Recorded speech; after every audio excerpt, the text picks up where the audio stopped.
it is my absolute view at this point in time that the Nigerian education system is in crisis. And I also firmly hold the view that if I were president of this country, I would declare a state of emergency in the education sector. I think that it is that important for the sake of our present and our future as a country, and what we believe or we should be hoping for Nigeria to become. If we are looking forward to being global players and ensuring that our citizens are prepared to compete at all levels, particularly in the science and technology sector, the STEM sector, I think that education in Nigeria needs urgent attention. I mean, I look back to my own experience as a child growing up in Nigeria and going to school in Nigeria, and the environment in which we studied, even at the primary school levels. I started my primary education in the village in Isako West local government where I was born in Edo State, and continued in Lagos, precisely at the Apapa Methodist primary school around the road at Apapa, and did my O levels at Ikoboys High School, Mushi. And in all these schools, one thing ran as a strand, even though they were in different states, where I started my primary school and then continued primary school and then my secondary school in Lagos. The physical environment was excellent. They were well kept, the environment was neat and clean, and it was conducive to learning. Nostalgia, yes, you look back and you say, what is it that has happened to our education sector? I had my university education in Nigeria as well. And even though the generations before us told us how wonderful it was when we went to universities in Nigeria, I wouldn't think that ours was bad. We were still well catered for, well cared for, and the strikes were not so incessant.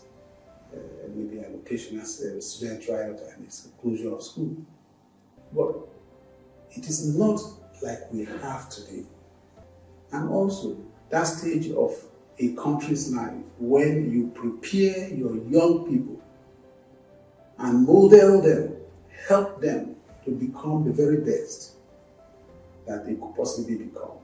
And I think that for Nigeria, as an African country, we have to now begin to ask ourselves what our priorities are in education. And I believe that STEM subjects, the science and technology subjects, mathematics, engineering, the ICT, I think that these are areas we need to focus on renewed attention and energy to ensure that we prepare our young people, to be propelled into global stage as global players and domineering influencers.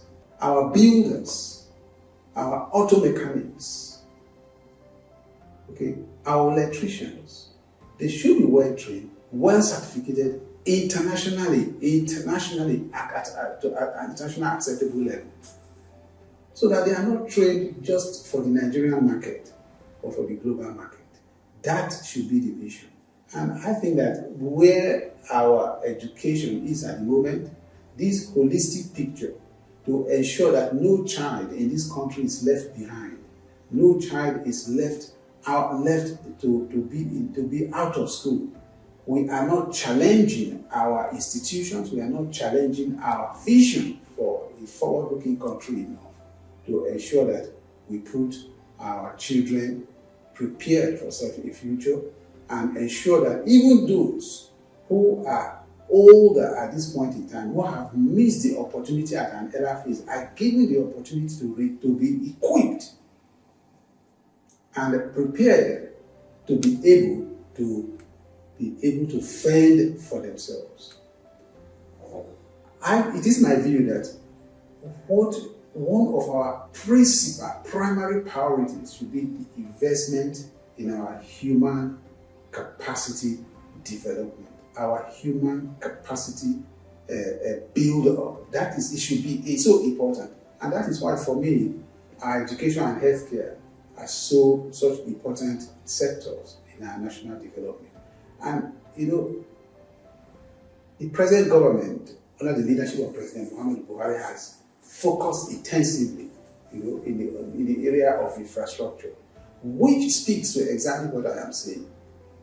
It should be the case that our population, our young people, should be so intensely prepared, ready to ensure that the infrastructure that have been built are maintained, that the foundation being laid in our infrastructural development is taken over by Nigerians and improved upon and spread across the country. We should begin to prepare ourselves even now for a situation where we should not be permanently in a state where foreigners are going to be the ones that will keep helping us to develop our technological capacity.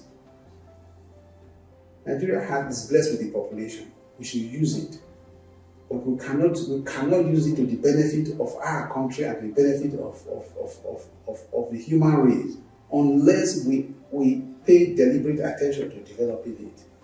Our human resources should also be one that earns foreign exchange for us. We see other countries doing that. India, for instance. But if you don't grow it, if you don't develop it, if you don't prepare it, and then send it out into the globalized world or the global economy, you cannot earn that kind of resources from it. Which is where the issue of Nigerians in the diaspora coming into the question. We are still talking about education. A number of us who live in the diaspora, we were trained in this country. To support this movement, log on to www.hope2023.org/donate and make a big difference with your donations. Hope 2023, rebooting Nigeria.